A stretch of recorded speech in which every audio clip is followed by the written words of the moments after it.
Good morning. Good morning. Thank you for the kind, warm introduction for Cassidy Hutchinson. This is a very nice welcome for Mr. Melber.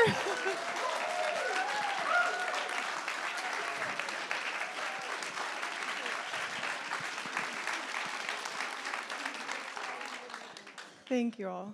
A wonderful standing ovation. That's a nice way to start your day, right?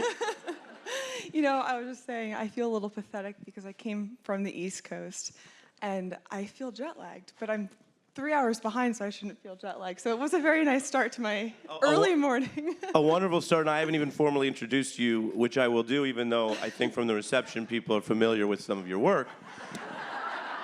Cassidy Hutchinson was, of course, an aide to President Trump's White House Chief of Staff, Mark Meadows. She served in that position and has written about that in her book, which is, among other reasons, why she's here at the Writers' Festival. I took a couple notes down that I thought I'd read. They're nice things, Cassidy, but they're not from me. They're from the world. One interesting point, and by way of introduction, my name's Ari Melber, and I'm an attorney and a journalist at MSNBC. But one interesting point when you look at the world we live in, and everyone says that nobody listens and nobody takes time and everything is 15 seconds, clips, TikTok, whatever. The testimony that you gave that day as part of the January 6 hearings reached over 13 million live viewers. It was about 28% higher than the previous hearing, according to the Associated Press, which is just one marker of how many Americans heard you live and then the impact of that over time, which we can talk about. Your book, Enough, is a #1 bestseller. The New York Times called it a subdued yet arresting presence emerging from a moment of national crisis. Peggy Noonan, of course, Wall Street Journal writer, author, and former Reagan White House speechwriter, described you thusly, again, not to embarrass you, but just to get our morning going. Here, Cassidy Hutchinson was, all by herself, 25 years old, in front of the whole country. In the scheme of things, she's nobody. And yet... That was my favorite part. And yet, such people can upend empires. She showed a lot more guts than the men of that White House.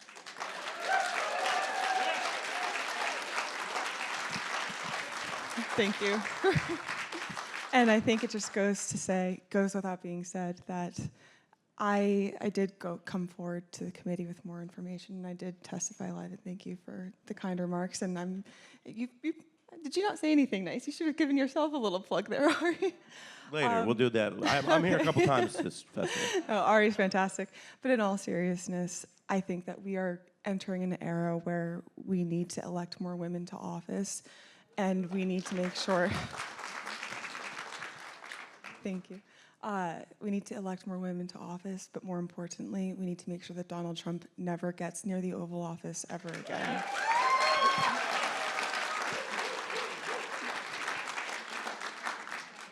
So I thought we would start there with what Ms. Noonan called your guts. That's what she called it.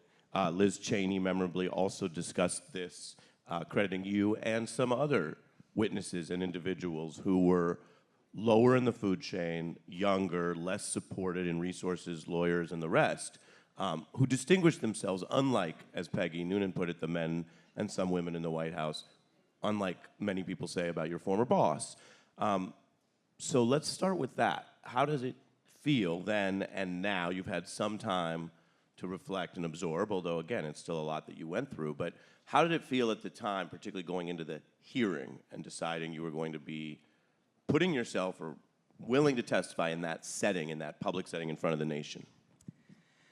You know, it's not the most flattering thing to say, although I'm fairly candid about this in the book. I was a nervous wreck leading up to the hearing and on the hearing and throughout the hearing and many days after the hearing as well. When I came forward with more information, I had already done 3 interviews with the committee, and I knew that there was a chance I could be called for a live hearing, although I did not want to do that. I did not want to give up my anonymity, which I cherished, and I still do, which is why I appreciate Ms. Noonan saying that I was a nobody. But at that same time, Ari mentioned earlier about particularly the men who would not come forward. And I didn't really think at the time or even now that any of the information that I had was particularly damning. I knew in some ways it wasn't flattering. But what was more important to me then and now is to be able to hold people accountable in the court of public opinion. So when I made the peace with myself that I would potentially be called for a live hearing, wasn't something I wanted to do, and particularly, one, my anonymity, but two, I also know the wrath that Donald Trump and his followers will unleash on people. And I know that because I was part of it. I was part of the administration. I was part of what people call the inner circle, or a circle of closer staffers that had access to him. I know the conversations that happen when somebody detracts from Trump world or Donald Trump's inner circle, and I was afraid of that. But we're living in this moment right now where we have a severe lack of accountability, not only in our government, but in our society as well. And we need to make sure that we're setting the example for future generations of particularly women and little girls, that they can come forward and their voice matters too. When you look at the evolution from before those hearings, and you were, again, identified as a star witness, and you weren't, in that sense, alone. It was a brick of evidence that built this larger structure. Before those hearings, and we covered this a lot on MSNBC, and I've interviewed a lot of the people, including yourself. Before the hearings, all evidence was the Justice Department was looking at this as basically a physical operation, and they were going to investigate and prosecute people who physically went into the Capitol that day. And at that point, they had begun that, and they've gotten a lot of convictions. Some of the first sedition convictions in decades in the United States. Some of those people are serving very lengthy sentences, over 15 and 20 years even. But they hadn't gone to look at anything higher, or any of your colleagues in the White House, let alone the former president. And after the hearings, yours and others, there was this real shift in the investigative focus, and then some other things happened. When you look now back, and the book looks back at this, but you've had even more time since then, what do you see in that shift? And is that something that surprised you, that fit with what you'd hoped, that went farther than what you thought would happen? Because it is interesting for us to talk to someone at the center of it, where on the outside you said, or at least a lot of people said, what else does the Justice Department need to see? I mean, the former president summoned the people, announced it, brought them to Washington, they did what they did, and then there were assorted other plots. What more do you need?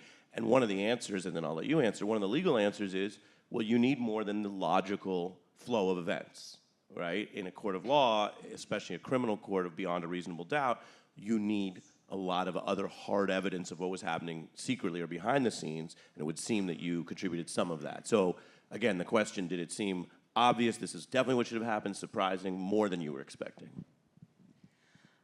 It's an interesting question. I don't think I've been asked that before. I don't. Congratulations. It's unique. I'm trying not to taint my memories of how I felt before with how I feel now. I think overall, again, when I came forward, I really didn't think that anything I knew was particularly damning or illegal by any means. For me, it was more about the court of public opinion. I felt that I had a moral and constitutional obligation to uphold the oath that I swore to defend our country. But in saying that, too, I think, tell me if maybe this helps answer your question a bit, but as much as we're living in this era where we have a severe lack of accountability, we're also living in an era of disinformation and misinformation. And Donald Trump is a big perpetrator of that, especially when he goes around and instills doubt in our institutions of government.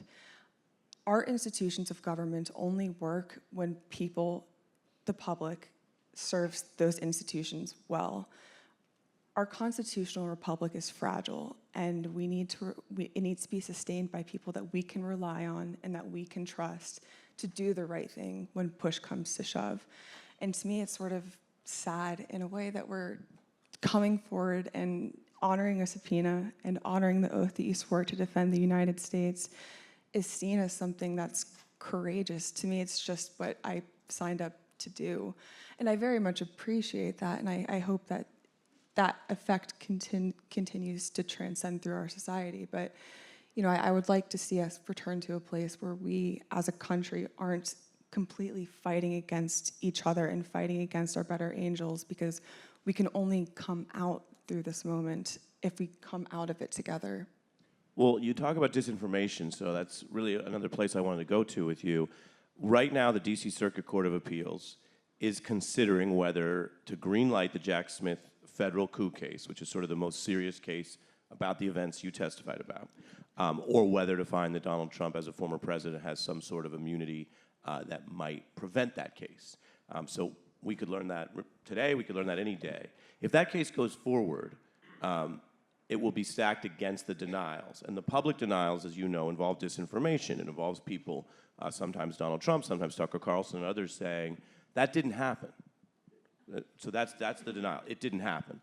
And the second, more legalistic version of that is, well, he didn't plan that.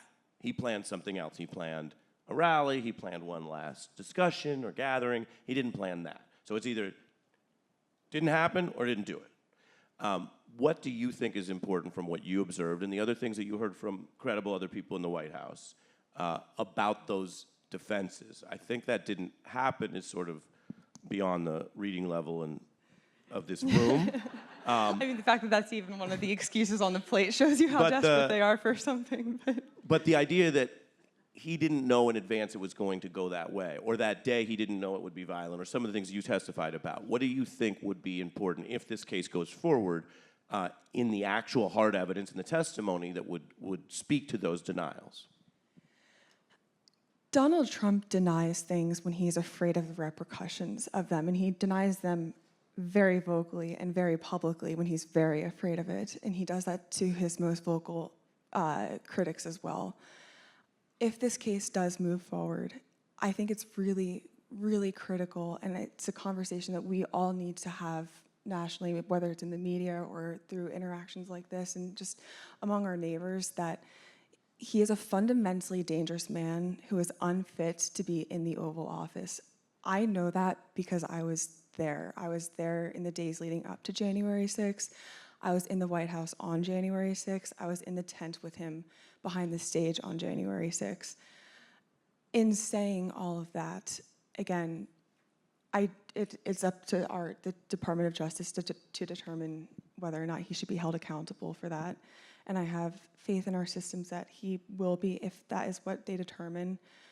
But more importantly, right now, we're looking at this next election. We can't rely on the courts to stop Donald Trump again. We can't rely on simply just the media either. We can't rely on him. We can't rely on Joe Biden. We can't rely on what should be common sense right now. We need to have these conversations, and they're hard conversations a lot of times. But again, I was there. This isn't flattering, but I was a big supporter of Donald Trump's for a very long time. And when I made the break with Trump World or with Donald Trump, it still was hard, and there still are things that I can struggle with from time to time. But he is a dangerous man that's unfit to be anywhere near the Oval Office, and we also need to stop the trajectory of his movement in its tracks, because what we're also seeing is the movement in people like Donald Trump starting to infiltrate Congress. So we need to make sure that we're electing responsible and trustworthy members to our House of Representatives and the United States Senate. And you mentioned your political evolution, so we can get into that. As a journalist, though, I will push the follow-up, which is, do you think he had every reason to know it was going to turn violent and he wanted that physical violent insurrection into the Capitol? Or do you think, based on what you know, that that's still more of an open question that the case has to figure out? I mean, I could speculate a response on that. I can't climb into the psyche of Donald Trump, but I think that if we're going to speculate about it at all, or at least try to call a prediction for it, he had all the information at hand. He was told by his advisors in the days leading up to January 6th and on January 6th and after the rally on January 6th that his supporters were riled up and there was a potential for violence. Did he actually believe that that would happen? I don't know. I can't climb into his psyche, but I think if we look at his track record, if we look at how he handled the George Floyd protest when George Floyd was murdered by a police officer, he has this trend of egging on not only political violence, but violence in our society as well. So I think, again, I can't speculate, but I think it wouldn't be out of the question. I think it's also really important to remember that he was told multiple times by many of his advisors that January 6th was bound to be a very dangerous day. I appreciate your follow-up on that, and that's striking, because that's exactly, if the case goes forward, what witnesses close to and around him will be called upon under oath to address. I'll just add to what you said as a journalist who's covered it extensively. One of the things that was also missing was oh my God, this has gotten out of control, or oh my God, we've got to put a stop to this. And I think most people are familiar with that on that day. It wasn't just not sending in the National Guard. At a criminal level, a failed or bungled response to something doesn't mean that you wanted it to happen. We would hope the people leading the government are more cogent. But you could imagine coming home and finding a burglar in your home and you didn't call the police right away because it was scary, or you panicked, or you ran. You could imagine a failed response itself doesn't tell you whether you had the criminal intent. But it went beyond a failed response, as you know, and the hearings discussed. It was 187 Go minutes. ahead. Yeah. I'm so sorry. I was just to say, he waited 187 minutes before he pushed out a tweet. If Donald Trump knows anything, he knows that his supporters listen to him. And now, because of the House January 6th committee and the limited discovery that has been revealed through court filings from DOJ, we know that his supporters were listening to him. We know that when he did end up putting that tweet out and sending out a video calling on his supporters to go home, we've now seen footage of his supporters at the Capitol saying, okay, he told us to go home, it's time for us to leave. They were listening to him, and Donald Trump knew that. And I think that's also really, really critical to remember as we approach a potential March trial. But again, looking at the bigger picture, we're in the middle of a primary season. It looks like he's going to be the Republican nominee. I don't want to catastrophize that scenario yet because it's not necessary. It's not set in stone. There still is time. But when we think about how he tried to dismantle our democracy the first time and how he learned from his mistakes, and now he is potentially going to be on a ballot to do it again. And again, I know I stress this, but we can only sustain ourselves if we elect responsible people to office. That starts with Donald Trump, but it doesn't end with Donald Trump. Yeah, and I appreciate you jumping in there, because as you say, before you get to National Guard or government or those complexities, you say, oh, did he say, wait, don't do this, stop, or this isn't what I wanted, right? And if you imagine a very simple thought experiment where instead of people ransacking the Capitol, there was a mix-up and they were ransacking Trump Tower or going towards his home where his family was, you could imagine him getting on Twitter very quickly, be like, no, that's the wrong location, or there's been some confusion. And so it's something that will be addressed at the trial. Go ahead. No, we're good. Because again, there are other people who've played with fire, and that's already bad, but there are other people. John McCain famously had advisors who were seen as playing with fire around racism. That's not a new story in America. But when it actually, in a much less physically dangerous context, came up and was at an event and somebody said, oh, so you mean, and I'm not going to repeat what they said, but it was things about then candidate Obama, and he said, no, that if you think you're getting that from my campaign, you're not. In other words, everyone has the ability in public life to speak, or nowadays to tweet and post, and so that alone tells us a lot. I want to go into your evolution. You write about it quite frankly in the book. And it's something that might be more difficult for people to always relate to, or it might generate less applause here.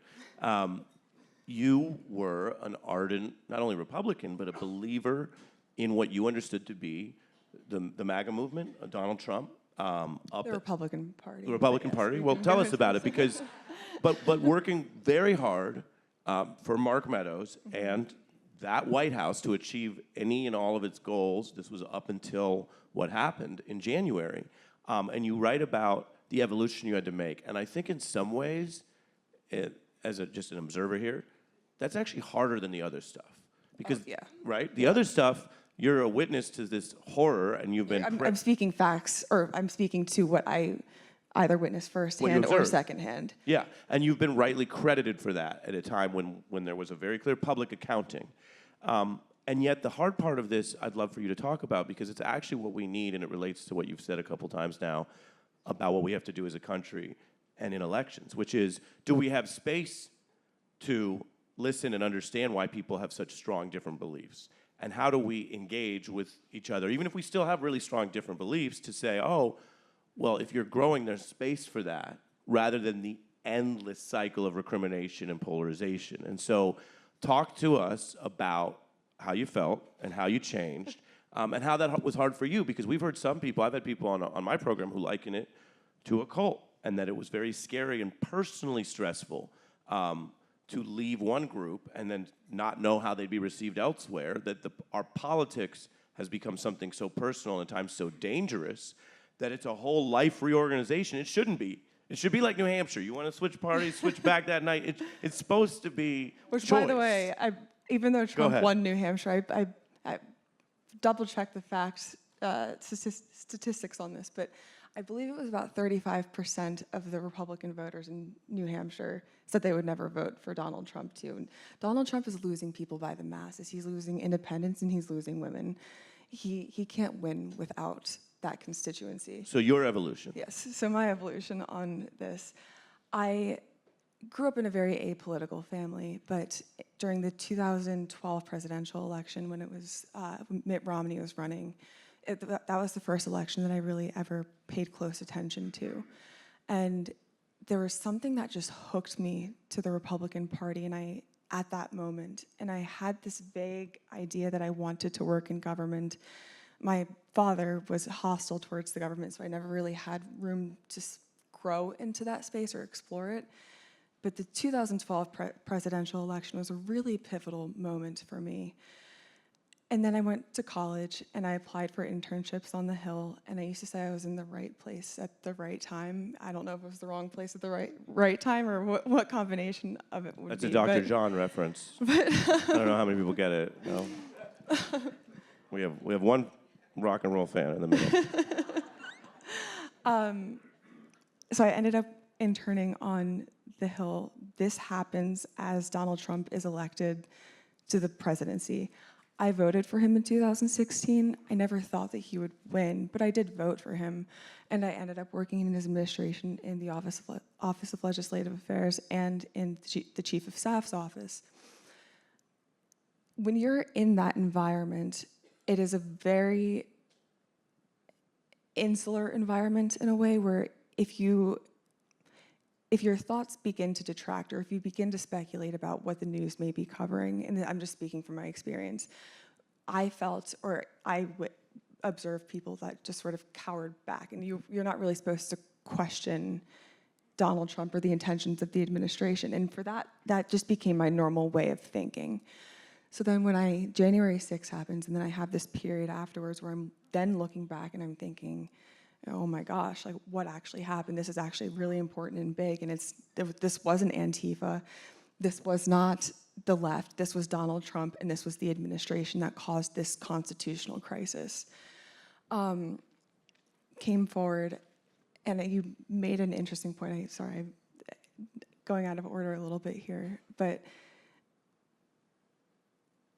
I had mentally prepared myself to come forward and testify live, and I knew a few days in advance, but there was not really anything I could have done to adequately prepare myself for the actual break. I was on the inside. I had helped curate attacks on the detractors, but it's a very displaced, I felt very displaced for a while, and sometimes I honestly still do, and I think that's a really negative product of how polarized we are as a society.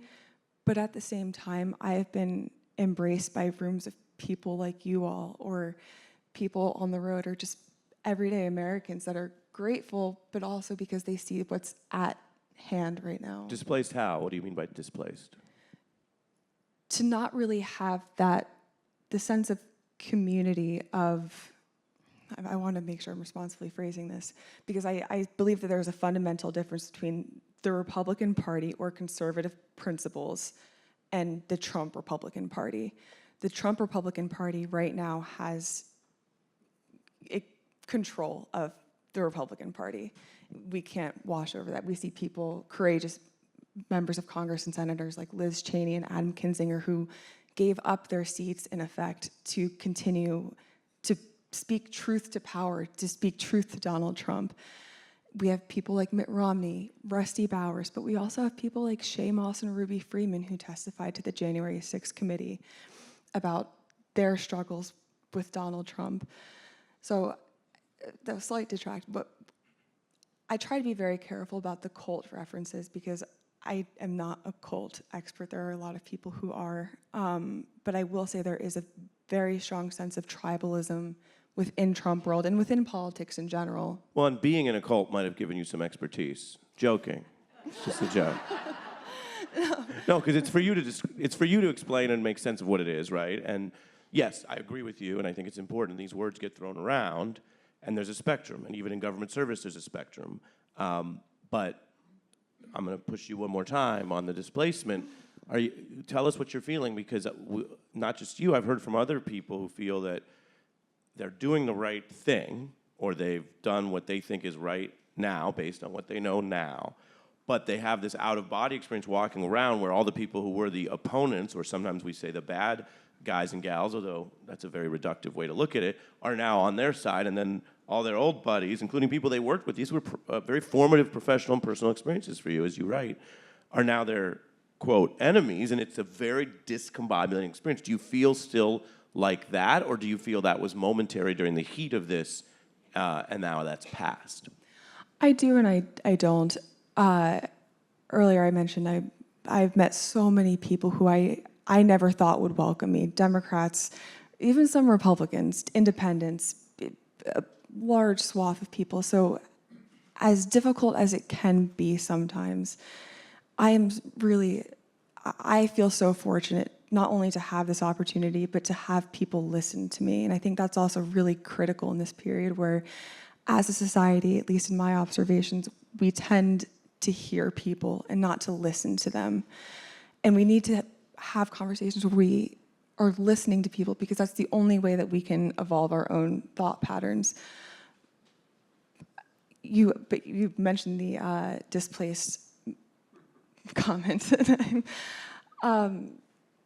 Yeah, I don't think, I hope one day that would go away a little bit, and it's not as much that I feel it's me against Trump world, because I do have a community. There are so many people who are in this and in it for the long run, who care about our constitutional republic and care about our democracy.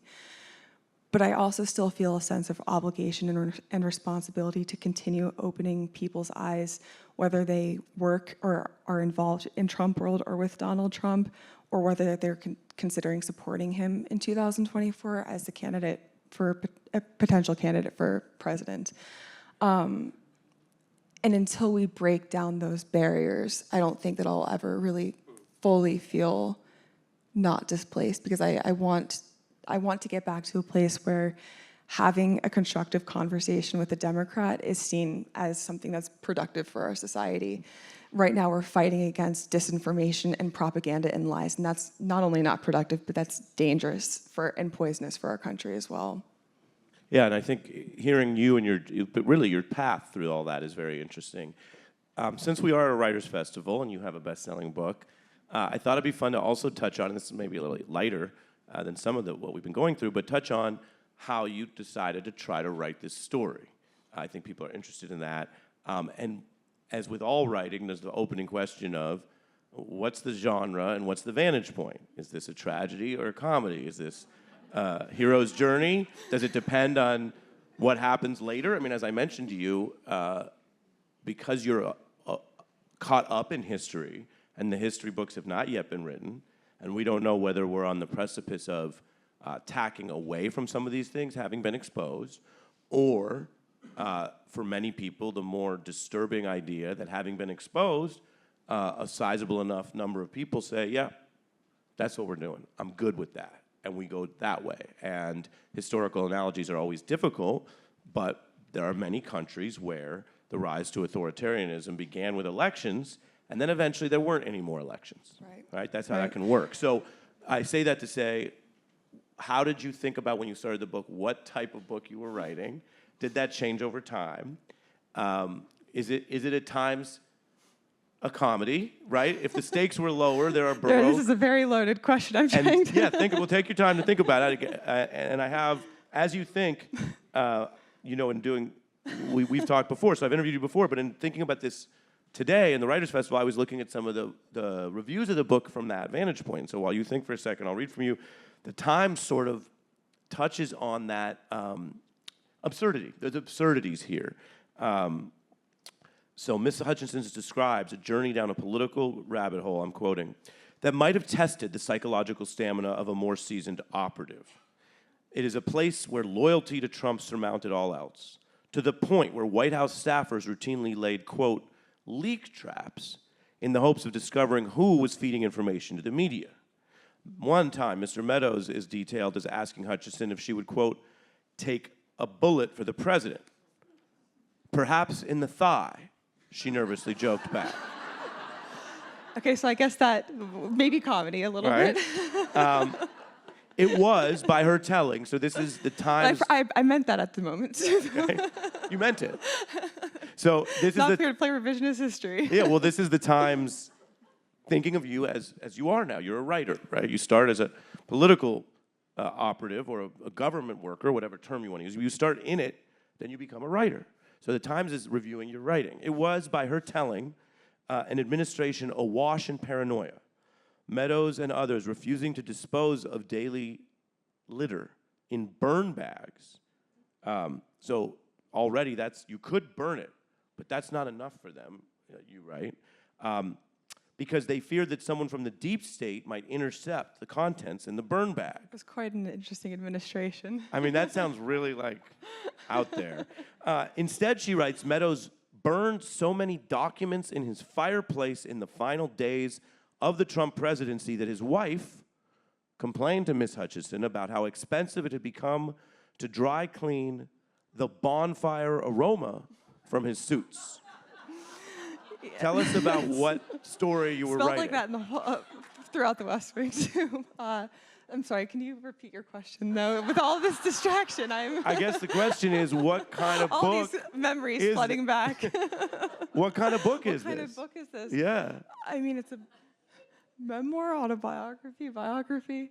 As adamant as I was about not wanting to testify live, I was more adamant about not wanting to write a book. And at the self-reflection at the time was not really a strong suit for me. And you mentioned earlier, and I'm really happy you said this, Ari, that in many ways this period of my life and the period of writing the book was a lot more difficult than making the decision to come forward and testify.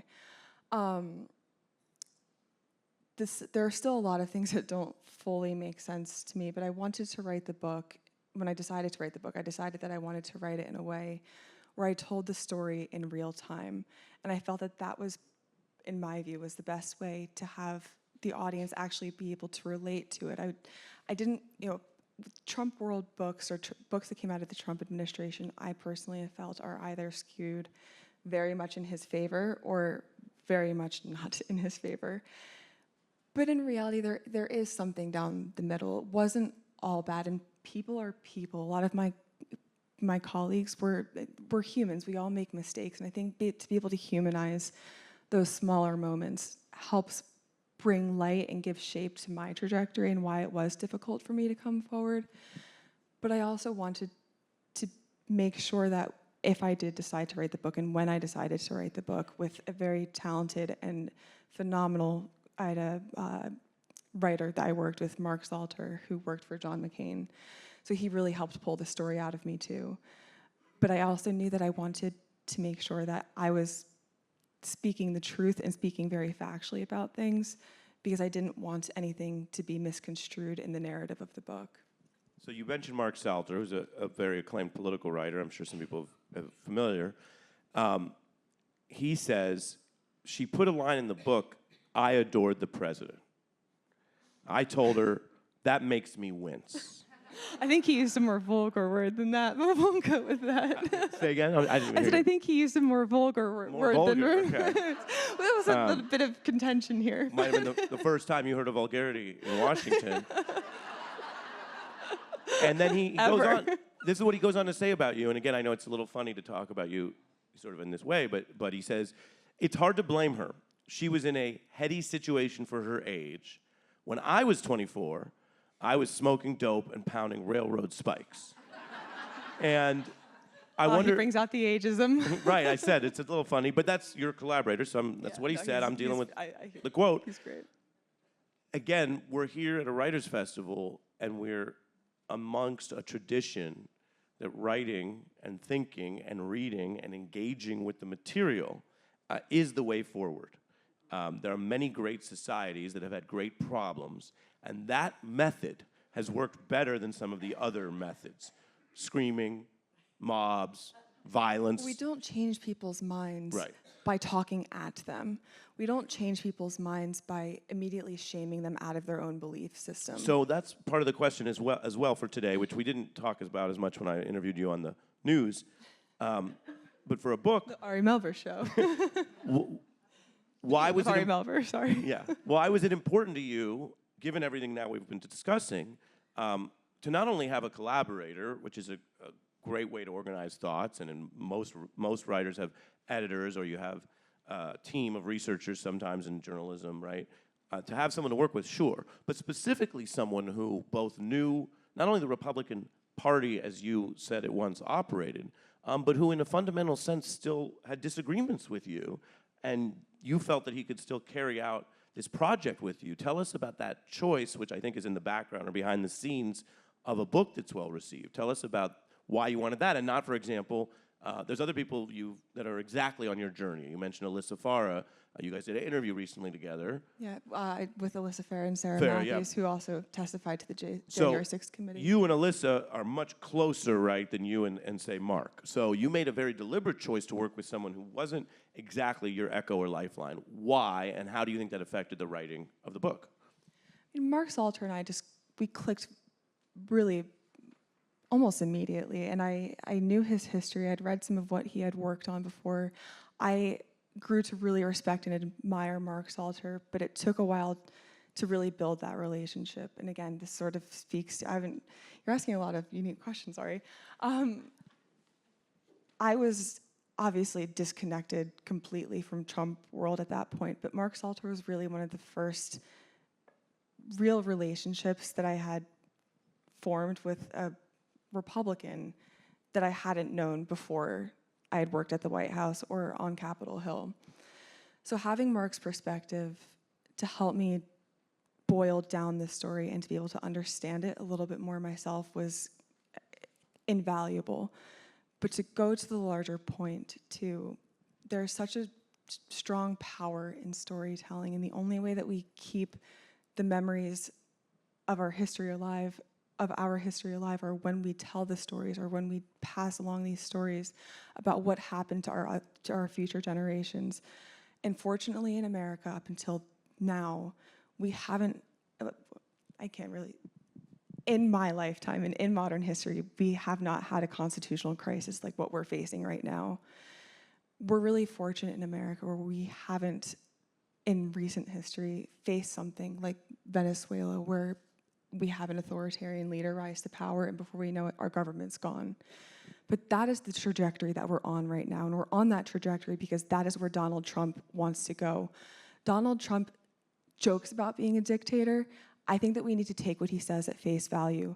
When we look at what he has discussed with Project 2025, which is in effect his plan for a second term, firing Schedule F government employees who are civil servants and replacing them with loyalists to Donald Trump is fundamentally dangerous for our democracy and fundamentally dangerous to our place on the world stage. You know, I often ask myself, if I weren't out here talking to you all or using my platform and using my experiences to help educate people, we're more destined for that path, because we need to have people that can shed light and bring awareness to the fact that we are an extremely fragile nation. our survival is not guaranteed, and we need to continue electing people to office that are willing to uphold that. So the book was not a comedy. That's what I'm getting from that. I will leave that to the reader's interpretations. A peaceful call to civic arms. As we wrap up, I'd like to do a lightning round with you, which is fun and easy, I think. It's in a word or a sentence. So you either finish the sentence or in a word or a sentence. And again, this is a little different than what we get to usually do because we're all here together, so something a little different. I knew my life was going to change when? I walked out. I'm sorry, this is not one word. Word or a sentence? I would say the night before my hearing. And I could have, the night. That's when it really set in. The worst part of working for the Trump White House was? Can I ask a clarification question? Mm-hmm. In the moment or looking back? No, in the moment. Like the way you write the book, like in the moment. Okay. We know about after because how every day was a hair on fire day, and it wouldn't take much to uproot an entire day and just wreak chaos across the administration. The best part at the time for you was? Public service. The worst part of writing this book was?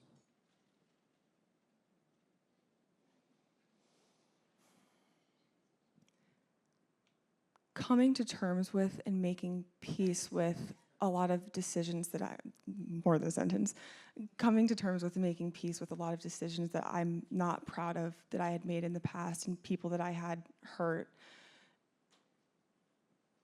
But yeah, I'll leave it there unless you have a follow-up. I don't want to leave it there. I'm sorry. No, go ahead.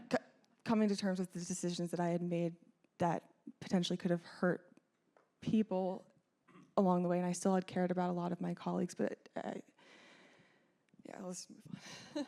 The writing, honestly, I haven't really talked about this publicly, but writing the book was really difficult, and because it requires such a level of self-reflection. And it wasn't just the Trump era that I was looking at. I was looking at my short-ish life at that point. I was 26 when I was writing the book, and I was trying to analyze a lot of what had happened in my life in a very short period of time and how all of that had amounted to what happened on January 6th, or how I was in the White House on January 6th, and how I handled things afterwards too. So making sense of that and figuring out a way where I can move forward and be the responsible public servant that I wanted to become. The best part of writing the book was? Growth. In a word or a sentence. In a word or a sentence. Mark Meadows.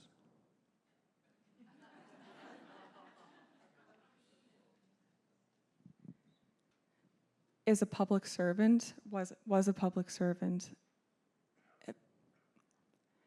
Mark Meadows is a public servant, and Mark Meadows swore an oath to defend the Constitution in the United States of America.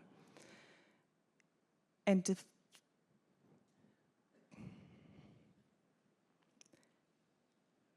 fulfill that, I just really hope that he's doing the right thing. And he's telling the truth, and he's about not only what he experienced, but what he knows, because there was nobody closer to Donald Trump in those days and weeks leading up to January 6th than Mark Meadows was. Rudy Giuliani. America's mayor. America's mayor, right? Well, America, that's what you got. Couple more and we're going to get out of here because we're running over on time. Donald Trump. A threat to our democracy and a threat to our stability and world peace. Final three. These are the final three. In a word or a sentence. 2016.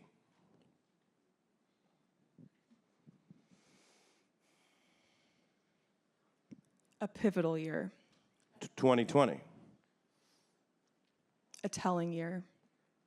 And finally, 2024. The year that decides. Join me in thanking Cassidy Hutchinson. Thank you, everyone.